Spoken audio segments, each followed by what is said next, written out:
اوه یس. بلادبورن اشتباهی نصب کردم. نزدیک نشون.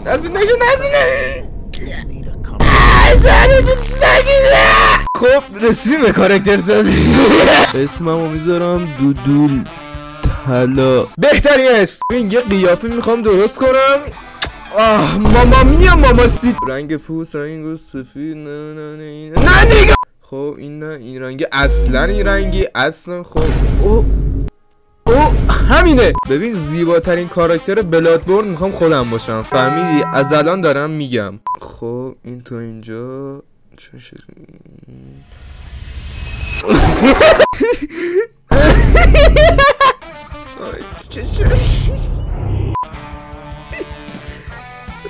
هیچی دیگه نمیبینی که این کاراکتر من شبیه وزقه. این کجا شده تغییر؟ آجی دیگه کاراکترم شمشیر نمیخواد با دماغش میزنه. بذار بدونم که دماغش زاویه شبیه هم کلاسیم داره میشه. از جلو شبیه پرایده، از بغل شبیه میخوام به صحابی فک بدم. خب یه خاله بذار خوب بهش بدم.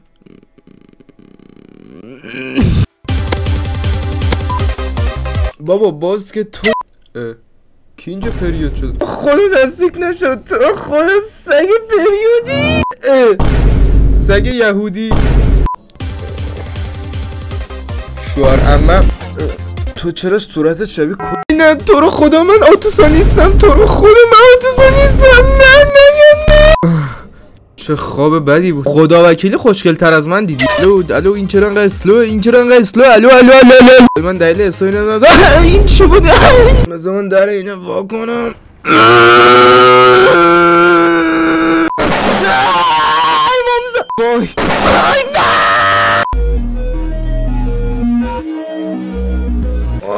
وایسا الان میام. وایسا یکم دیگه. وایسا یکی دیگه.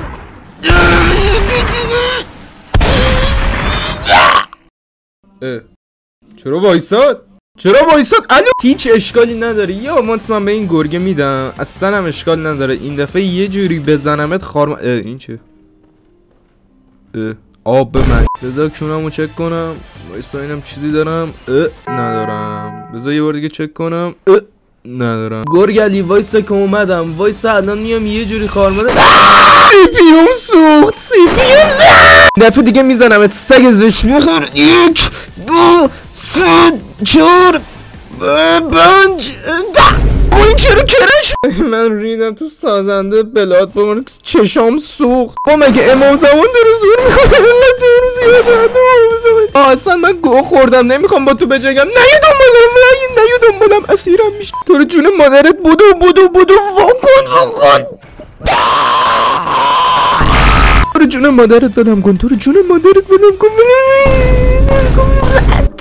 کور شدم حروم زد. این چی زایر برم. بابا این چرا هر وقت من انگول میکنه من بازیم کرش میکنه.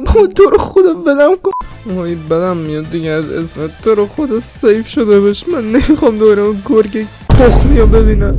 تو رو خدا سیف شد. تو رو خدا یا عیسی مسیح توانه یه چیز اسکرس یاد عبدالله یا خداش شکرت. پشتک که نزن آقا.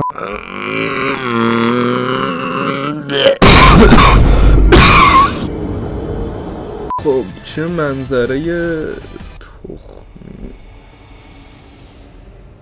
منظره فقط خودم. بابا کشونم حرومزه. سلام آقا پسر بیا اینجا میخوام بزنم. بابا این چرا کرش میکنه؟ خب دوستان خسته نباشید. خیلی خوش اومدید به کلاس آموزشی فکت بلادبورن. ما اینجا اومدیم به شما نقاشی صورت رو یاد بدیم. برای اول کار یه دایره، همونطور که گفتم برای اول کار یه دایره خیلی خوشگل میکشیم و سعی میکنیم که پررنگش کنیم که بعد اینکه یه دایره رو کشیدیم سعی میکنیم طول عرضش رو 2 دونه خط بذاریم و از کناره های دایره‌مون 2 دونه خط برای گوشه و ادامه خط افقمون رو یه خط کاملا صاف میکشیم، کاملا صاف، و کناراشو یک زاویه فک و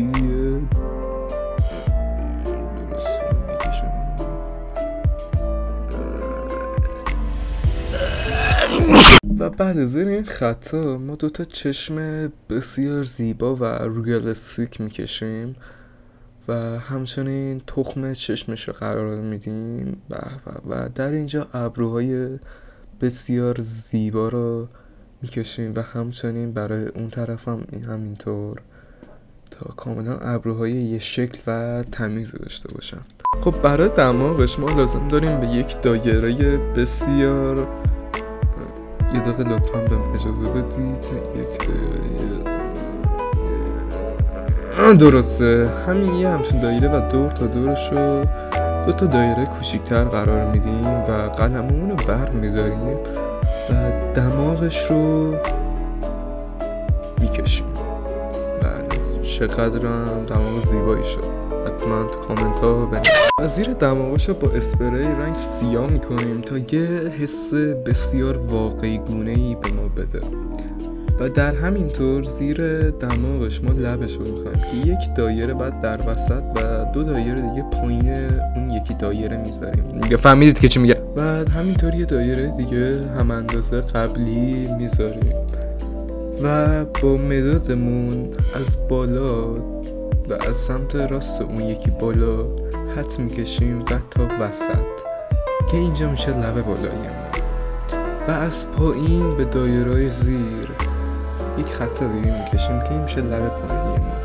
چقدرم و در بالا یک خط میکشیم و مماس آن یک خط دیگه که برای زاویه موهای باشن ما هست و در بالا قلموی اسپری رو بر میداریم و شروع میکنیم به کشیدن موهاش که بافت فرفری به ما بده.